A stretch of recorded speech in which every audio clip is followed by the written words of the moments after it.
This is the Lone Crater YouTube. We hope this video helps. You start by confirming power. Put the watch on its charger and watch for the lightning bolt. If nothing appears, swap the cable, adapter, and try a different outlet. Once done, make sure you can locate the side button and digital crown.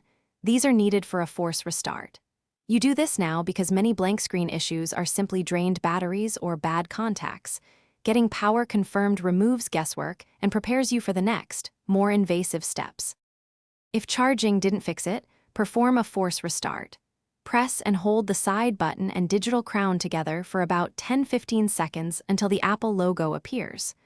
Once the device boots, let it finish loading.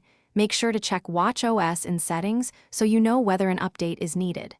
If the watch becomes responsive, connect it to your iPhone's watch app. Try updating or unpairing and repairing, because corrupted settings or when force restart and updates fail, unpair the watch from your iPhone to erase and then restore from a backup.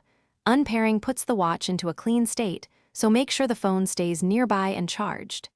If the screen remains blank, inspect for dents, cracks, or moisture. These necessitate hardware service, and you should note the serial and warranty before contacting support.